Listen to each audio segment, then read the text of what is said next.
हम सब कुछ करते हैं, है ना। क्लास में जो भी बच्चे बैठे हैं वो कम से कम मुरली तो सुनते ही हैं या मंथन करते हैं। ये भी हम रोज़ देखते हैं। अमृत वेला भी मेजॉरिटी करते हैं, पर क्या लक्ष्य रख के करते हैं या ऐसे ही नेमिनाथ बन के कर रहे हैं? ये प्रश्न है। क्योंकि कई बार बस कर रहे हैं, लेकिन वो उमंग उत्साह, वो ज्ञान स्वरूप होकर करें, लक्ष्य रख कर करें, वो है या ऐसे ही चल रहे हैं, ऐसे ही कर रहे हैं, वो अपने आप को विचार करना है। क्योंकि समय बहुत जल्दी, बहुत तेज़ी से बदलता है। अगर हमारा सच में लक्ष्य ऊंचा है कि हम अच्छे ऊंच पद पर जाएं, अगर लक्ष्य है तो फिर उस अनुसार हमारा पुरुषार्थ भी तीव्र गति को पाएगा। अगर लक्ष्य नहीं है तो फिर बाबा की मुरली हम सुनेंगे। बाबा की मुरली राजाओं का राजा बनाने की विधि बताती है। बाबा की मुरली राजयोग सिखाती है। राजयोग माना इस मुरली को अगर हम धारण करें तो हम सचमुच सतयुगी देवी देवता राजाई पद पा सकते हैं।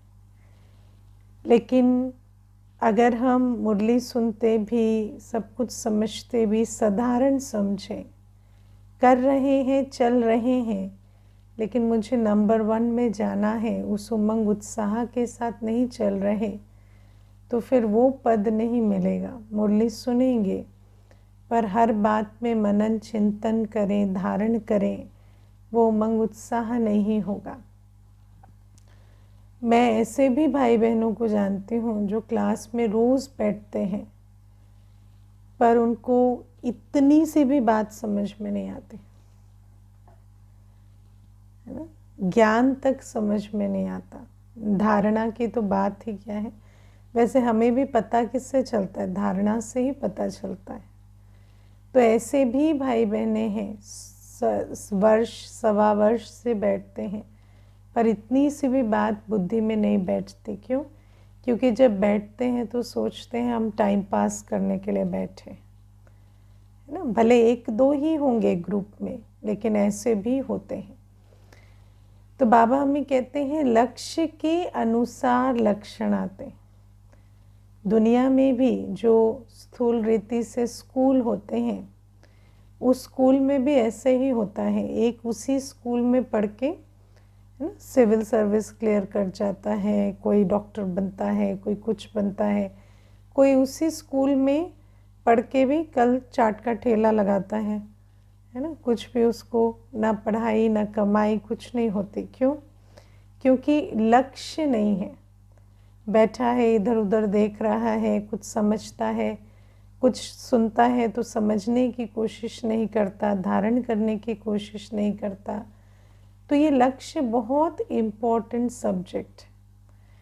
तो इसीलिए, लेकिन ये आज भले ही वो समझ नहीं आ रहा है जब बाबा कह रहा है, लेकिन जब ड्रामा समझाएगा तो समझ में आएगा। और उस समय क्या होगा? पश्चाताप। इसीलिए बाबा कहते हैं बहुत ध्यान देना है कि हम क्या कर रहे हैं, क्या सुन रहे हैं, क्या समझ रहे हैं।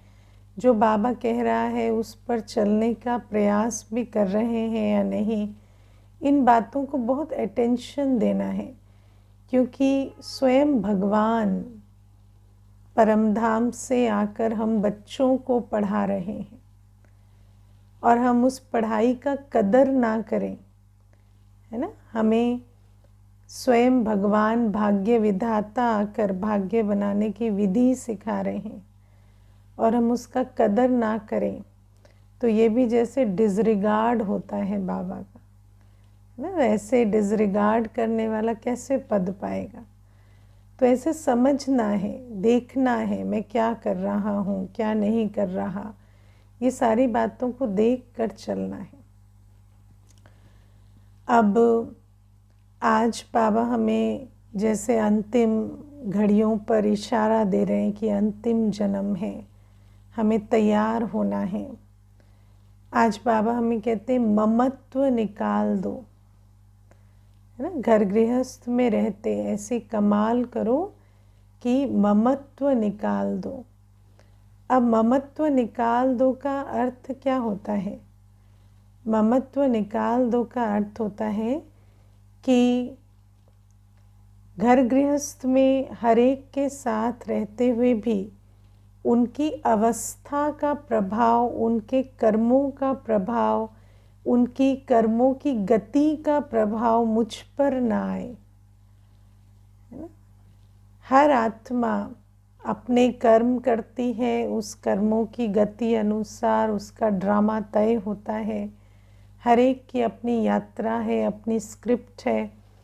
हम इकट्ठे चलेंगे लेकिन उनके कर्मों अनुसार उनका ड्रामा चलेगा, हमारे कर्मों अनुसार हमारा। जब ममत्व होता है तो उनकी स्थिति, उनकी परिस्थिति, उनकी अवस्था सब कुछ हमारे पर असर डालने लगती है ना। अब जब हम पतित दुनिया में रहते हैं तो पतित आत्माएं जो सारे दिन विकर्म कर रही हैं, अगर उनसे हमारा ममत्व है और वो अपने कर्मों के कारण दुख भोग रहे हैं, तो हम कितना भी पुरुषार्थ करें, लेकिन हम पुरुषार्थ कर रहे हैं सुख की दुनिया का, लेकिन ये छोटी सी बात के कारण उनकी अवस्था का असर मुझ पर ज़रूर आएगा, क्योंकि हमने पुरुषार्थ अपना निजी तो किया है। हम अमृत वेला भी कर रहे हैं, मुरली भी सुन रहे हैं, लेकिन जब वो रोएंगे तो हमें भी रोना आएगा, क्योंकि नष्टो मोहा नहीं बने हैं। अगर ममत्व पर विजय नहीं पाई है तो नष्टो मोहा नहीं बने हैं, तो फिर उनकी अवस्था का असर हम पर आएगा और अंतमते सोगति ये बहुत बड़ा विघन बन जाएगा, है ना। अंतमते में ये बहुत बड़ा विघन बनेगा। अब मान लीजिए कि दो ब्राह्मण भी हैं एक लौकिक परिवार में, तो भी उनकी यात्रा, उनका पुरुषार्थ सेम नहीं होता। वहाँ भी हमें ममत्व नहीं रखना है, वहाँ भी हमें समझना है कि जो करेगा, जैसा करेगा, जितना करेगा उतना पाएगा, है ना। हम भले इकट्ठे चल रहे हैं पर हमारी मंजिल जो है, हमें अपनी अपनी मंजिल पे पहुंचना है, अपनी अपने लक्ष्य पर पहुंचना है। तो इसीलिए ये जो ममत्व है इसको मिटाना है। अब ममत्व मिटाना माना, ममत्व मिटाने की विधि बहुत सिंपल है। मैं आत्मा और मेरा बाबा, है ना। ममत्व, सारा ममत्व का खेल कैसे शुरू होता है? मैं और मेरा, है ना। ये मैं और मेरा ही है ममत्व। तो इसीलिए ये जो मेरा शब्द है इसको हटाना पड़े। इस दुनिया की वस्तु, पोजीशन, पद, लेबल, टाइटल, सारे जो संबंध हैं, सबसे ममत्व निकालने के लिए मैं आत्मा मेरा बाबा, है ना। मैं फलाना फलाना, तो उस लेबल से ममत्व हो जाता है ना। जैसे आप देखो, जब कोई भी मनुष्य आत्मा जब माता पिता बनते हैं, है ना, तो उनको माता पिता के लेबल, मैं माँ मैं पिता, लौकिक में मैं माँ और मैं पिता, इस लेबल से ममत्व हो जाता है। फिर क्या होता है, अगर बच्चा बड़े होके ना पूछे ना, या बच्चा दूर हो जाए या कोई भी बात हो जाती है, तो वहाँ पर अवस्था कितनी बिगड़ जाती है। क्यों? क्योंकि उस रोल से ममत्व हो गया है। मैं आत्मा की जगह मैं माँ मैं पिता हो गया है।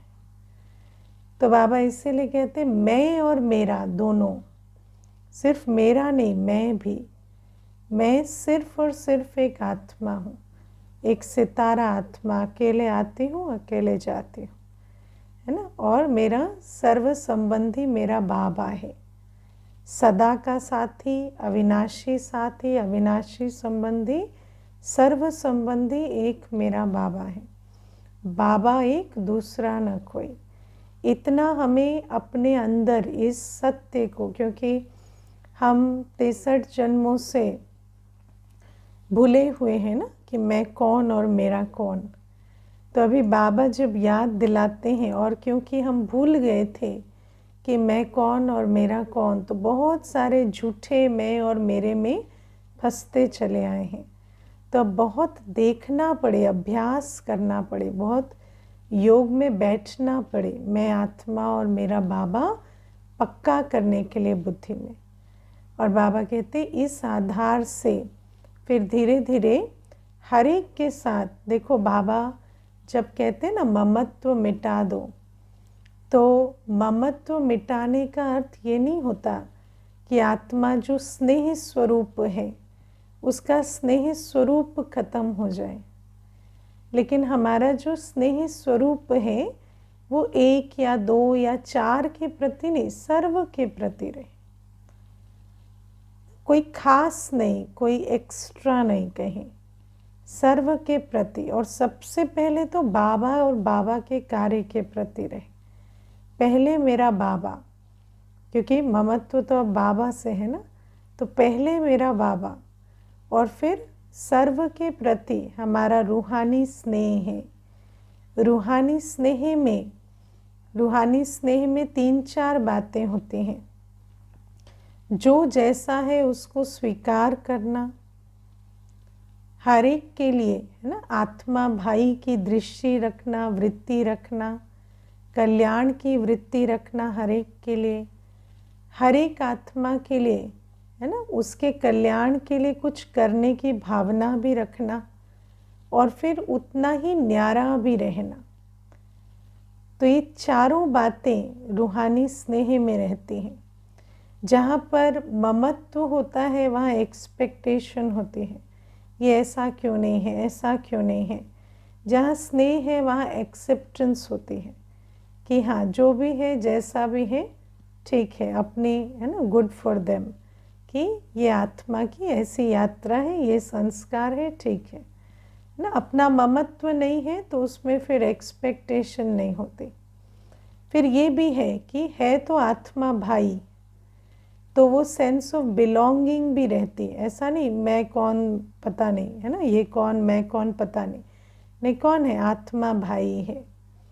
और हमारी उसके प्रति वृत्ति भी कल्याण की है, हम हर आत्मा को सुख पहुंचा सकें, कल्याण कर सकें, वो वृत्ति भी है। लेकिन फिर उतना ही न्यारापन भी है, क्योंकि हर आत्मा की अपनी यात्रा है और हम उस यात्रा में नहीं फंसते। तो बाबा हमें कहते हैं कि जैसे बाबा स्नेह का सागर है, ऐसे हम भी स्नेह के सागर, मास्टर सागर बने, है ना। जैसे बाबा न्यारा और प्यारा है, जितना न्यारा है उतना प्यारा है, और न्यारा ही प्यारा हो सकता है, पहले न्यारा होता है फिर प्यारा होता है। ऐसे हमें भी ममत्व से फ्री, बिल्कुल न्यारा, बुद्धि हमारी ऐसी है कि किसी की अवस्था का प्रभाव हम पर नहीं पड़ता, लेकिन हम उतने ही स्नेह स्वरूप भी हैं, उतने ही मास्टर विश्व कल्याणकारी भी हैं।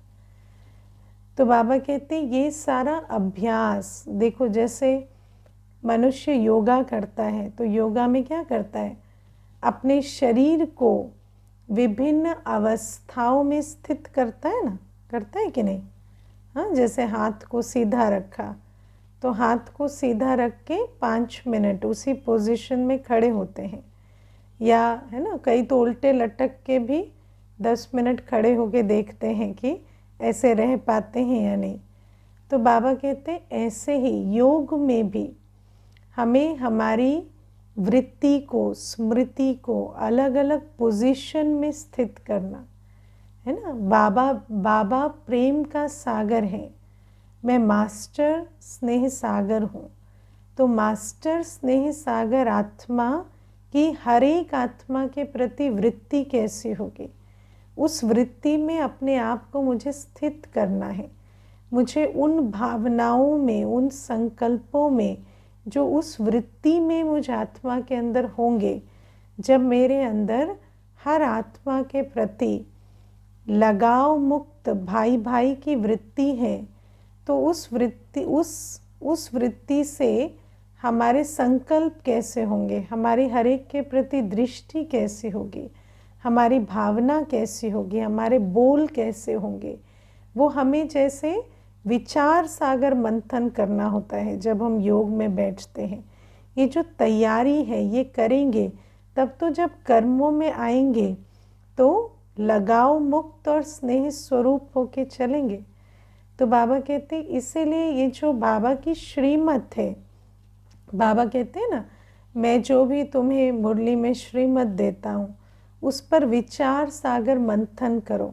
विचार सागर मंथन करना माना सिर्फ ये नहीं होता कि बाबा ने क्या कहा उसका अर्थ क्या है, नहीं। बाबा ने जैसे आज कहा ममत्व मिटा दो, तो ममत्व मिटाने के बाद मैं कैसा लगूंगा, है ना, मेरी स्थिति कैसे होगी, मेरी स्मृति में क्या होगा, मेरी दृष्टि में क्या होगा। क्योंकि हम तो सारे दिन प्रैक्टिकल जीवन में चलेंगे ना, तो हम किसी के साथ जब संबंध में आएंगे हमारी वृत्ति में क्या होगा, हम किस तरह के संकल्प रचेंगे, किस तरह के बोल बोलेंगे, वो सब हमें विचार सागर मंथन करना होता है।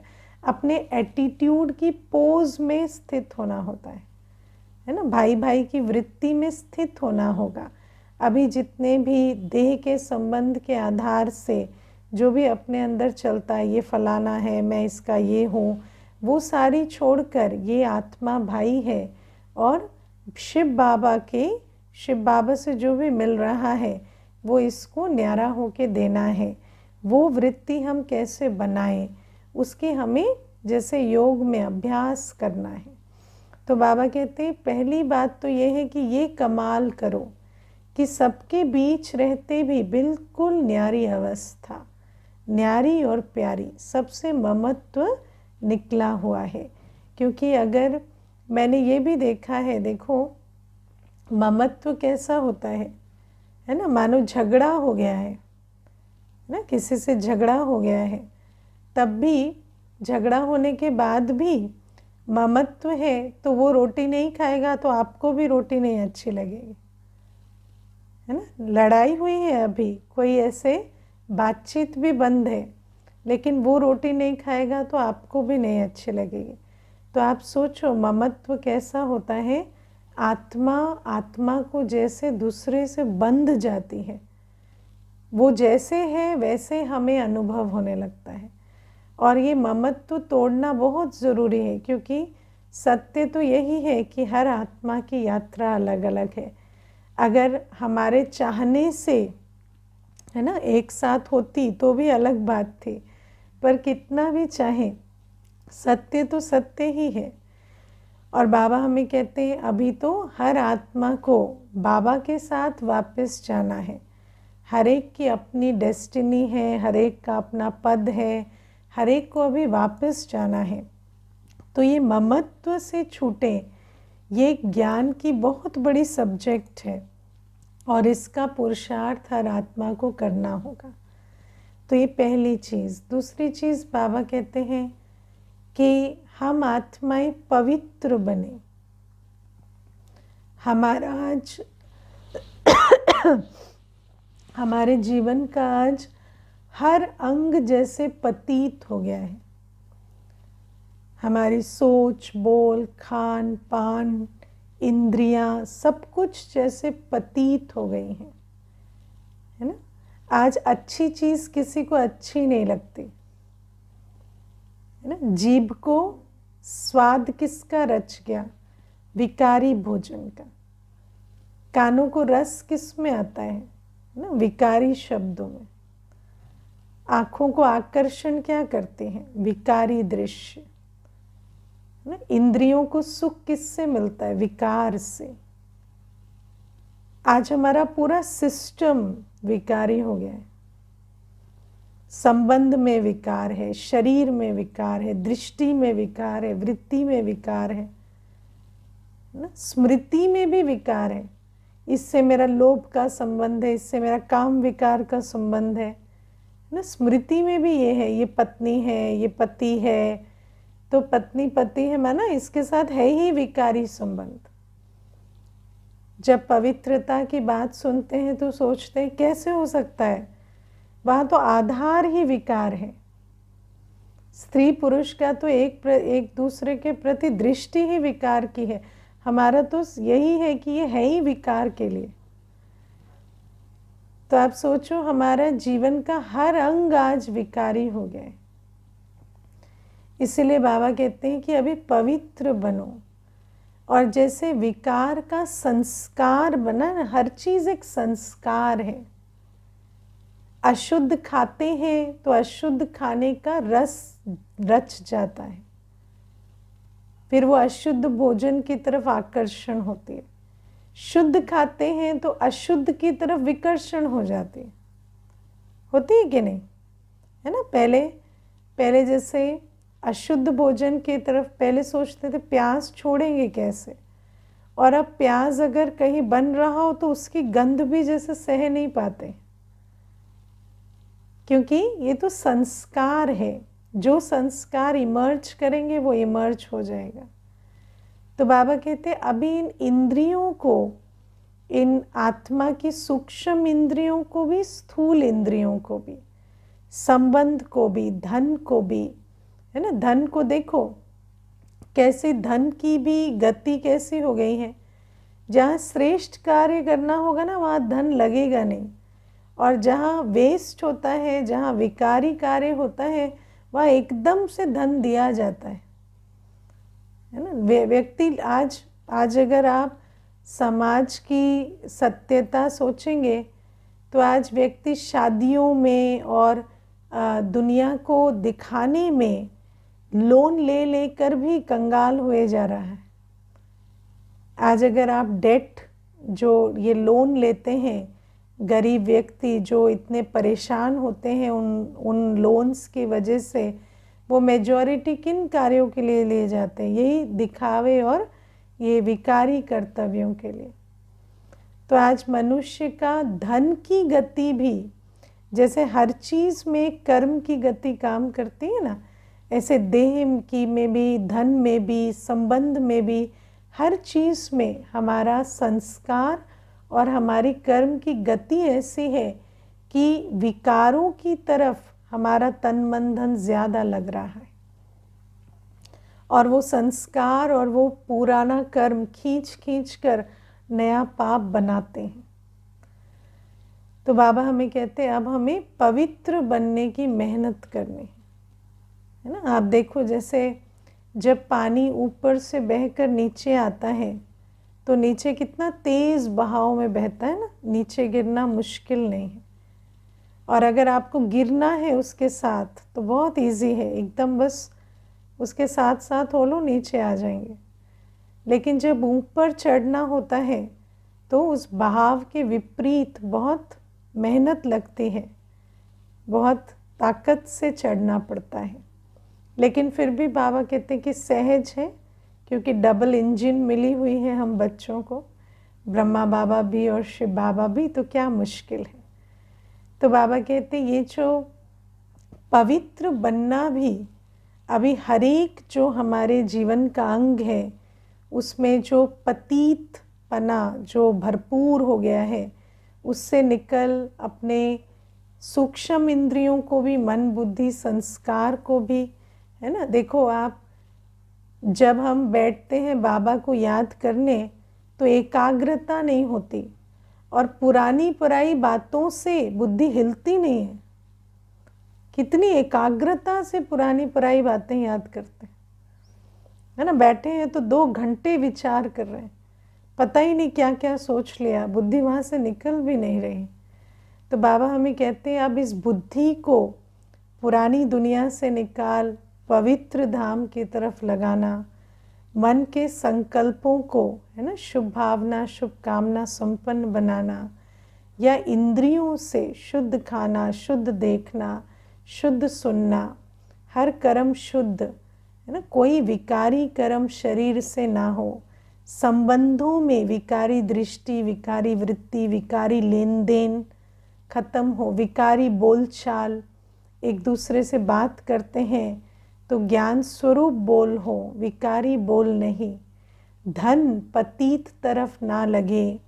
ये सारी मेहनत हमें करनी है, और मेहनत एक दिन में नहीं होती। हम सुनते तो बहुत है, लेकिन करते क्या है? क्या ममत्व मिट रहा है? क्या पवित्र बन रहे हैं? कितना पवित्र बने हैं? छोटी सी बात है, हमारा देखना खाना कितना पवित्र बना है, हमारा सुनना कितना पवित्र बना है, याद हमें पवित्रता के सागर की कितनी रहती है, या पतित दुनिया की याद रहती है। हम अपने आप से पूछें, क्योंकि समय तो बड़ी तेज़ी से आगे बढ़ रहा है, हमारी तैयारी कैसी है? क्योंकि बाबा कहते यही कमाल तुम्हें करनी है, इसी पतित दुनिया के बीच रहते ममत्व निकाल पवित्र बन, और तुम पवित्र दुनिया के मालिक बन जाएंगे। तो हम अपने आप से पूछें कि हमारा इंतज़ाम कितना है, हमारी तैयारी कितनी है। तो ये बाबा की आज हमारे को बहुत क्लियर और स्पष्ट हमें बाबा श्रीमत दे रहे हैं। और आज बाबा हमें कहते हैं कि सतयुग में कोई गंगा को पतित पावनी नहीं कहेंगे, है ना।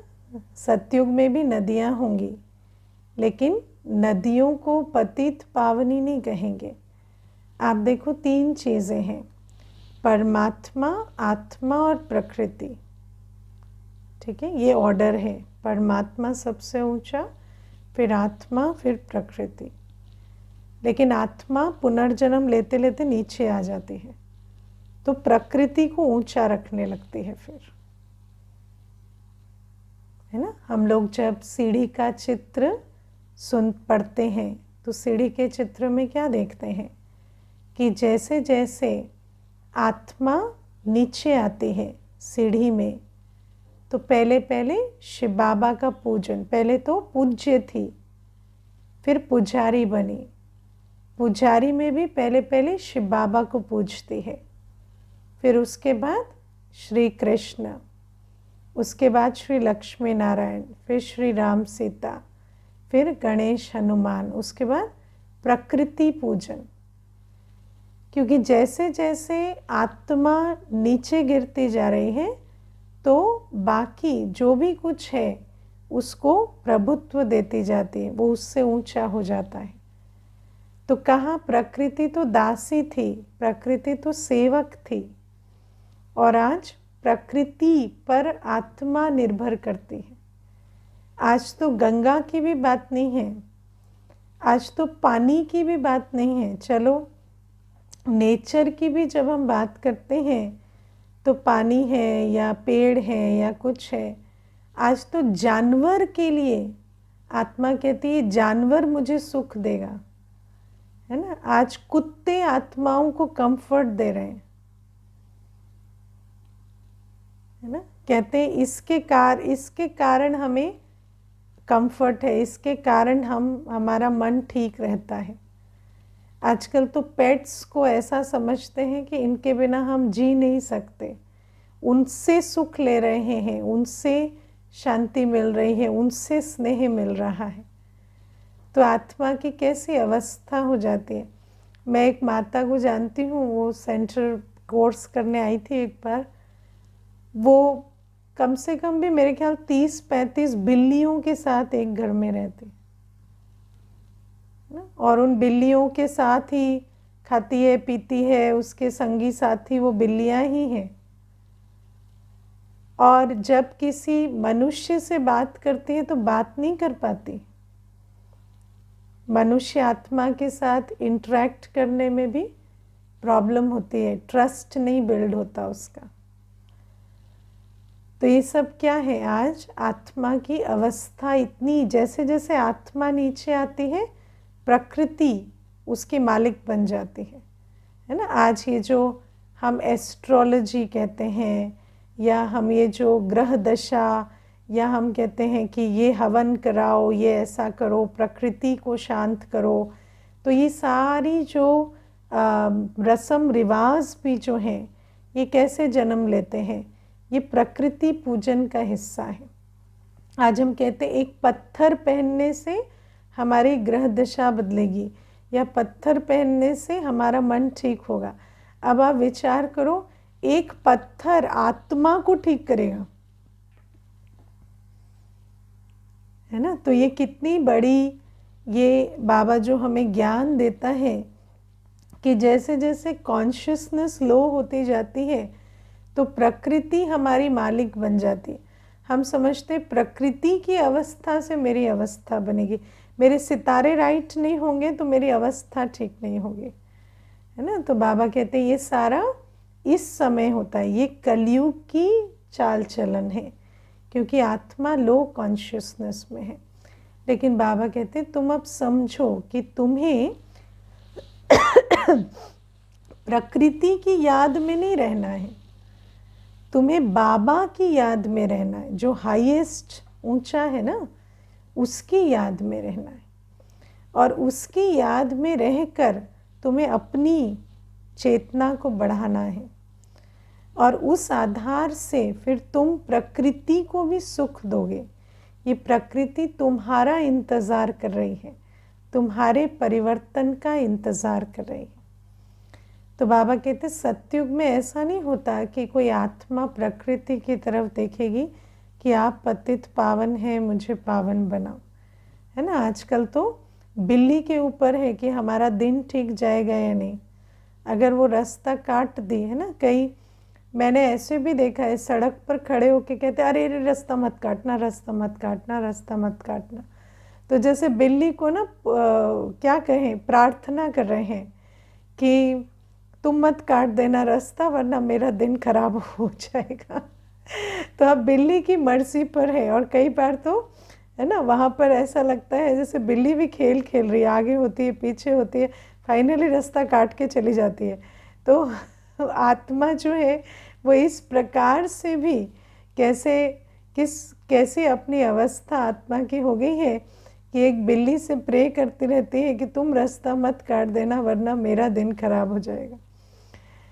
तो बाबा हमें कहते हैं इतना हमें समझना है कि हम कहाँ से कहाँ आ गए। बाबा हमें रोज़ कहते हैं स्मृति में लाओ, स्वदर्शन चक्र फिराओ कि तुम कैसे थे, संसार कैसा था, प्रकृति किस प्रकार सतो प्रधान थी, तुम किस प्रकार कर्मेंद्रिय जीत थे, तुम किस प्रकार, है ना, विश्व के मालिक थे, इस देह के भी मालिक, संबंधों के भी, प्रकृति के भी मालिक थे।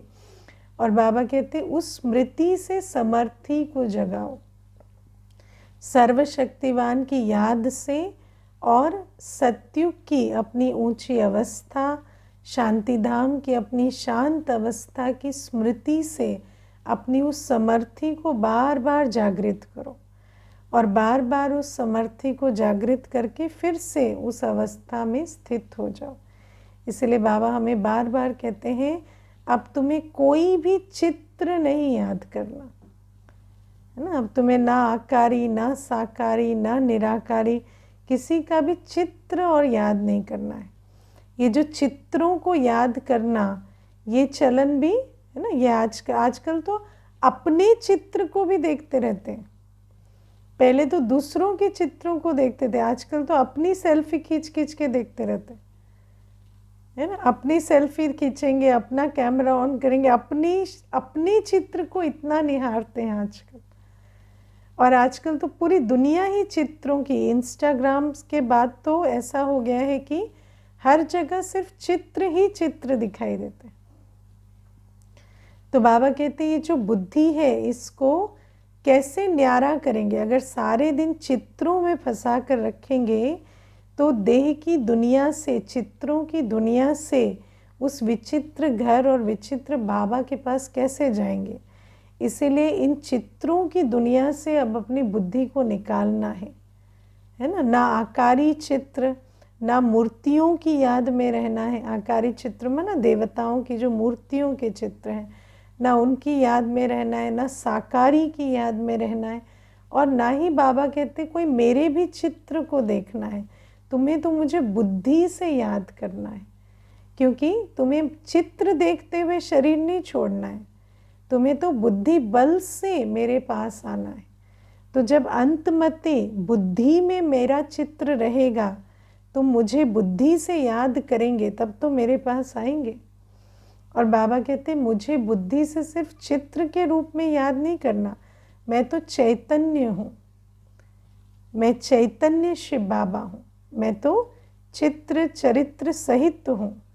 तो मुझे मैं जो हूँ जैसा हूँ वैसे याद करो, और बुद्धि बल से याद करो, चित्रों से बुद्धि को निकालो।